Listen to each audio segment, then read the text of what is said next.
what they can practice to help get rid of toxins from their body? So the first and the most primal way our body detoxes is via sweat. Sweat is the primary way to get the toxins off. If we move, we sweat more. And human beings are designed to walk for a longer duration of time, walk and throw. When you walk in a way that you're walking at a steady pace for a longer duration of time, that does a little more to your body. And there have been researches which show that walking more than 8,000 steps a day can drastically reduce the mortality rates. The best time to walk would be to walk after a meal, because when we walk after a meal, it does things to facilitate digestion, and it also balances the blood sugar levels that we have. Many a times people feel knots in their groins, in their necks.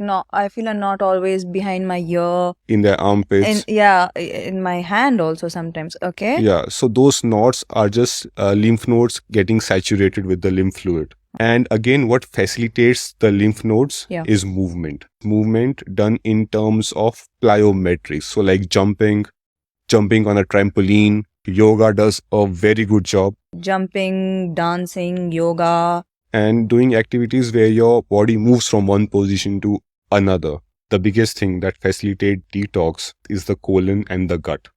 If done right, the gut can be the biggest tool that can facilitate the detox pathway. If done wrong, gut can be a source of toxin load. If people want to better their gut health, 3 inexpensive, easily available things that they can do. Fermenting the food that we eat increases the bacterial content that it has and increases the microbiome concentrate that we have within our gut. So sauerkraut and kimchi are the things that we traditionally know have a very high amount of microbiome content to it. Apart from that, there are a lot of drinks from fermented drinks. Kombucha and all of those drinks. And there are also a lot of traditional drinks that we can make at home, yogurt-based, buttermilk-based. So when we talked about, when we are stressed and we are always forward-looking to work, body does not understand the difference between a perceived threat and a real threat. The one function that takes the backseat is the digestive function that we have. During stress, is it? Yeah. Okay. And let's just say when we eat our food, and if the stomach acid is less, we won't be able to break down our food. And when the food is not digested in a proper way, the body can't evacuate the food. That's why people have constipation. And when the food is half digested and sitting in the gut, it gets fermented.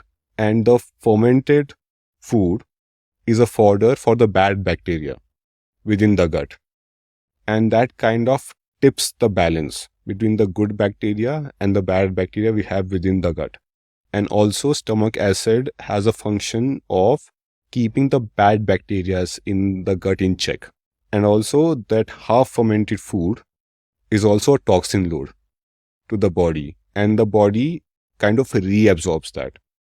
So that's why I said if we have the digestive function right, it can allow us to detoxify in a much better way. But if it's compromised, it can add to the toxin load that we have. Now, having said that, what do we do about this? We should be doing it.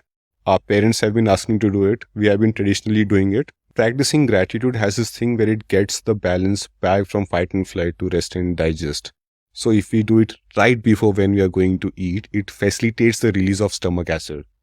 Wow. Within our gut. So you're saying, suppose I'm on a really stressful call and I'm like eating, right? Yeah. My digestion is like messed up. Yeah, for sure. Oh, damn. Yeah. That's like everybody, right? That's everybody. Nobody actually sits down and eats without doing other chores. Yeah. I think we've lost that habit completely. Yeah. And that is messing up our digestive system. It's insane, right? Like you're supposed to work hard to live an amazing life.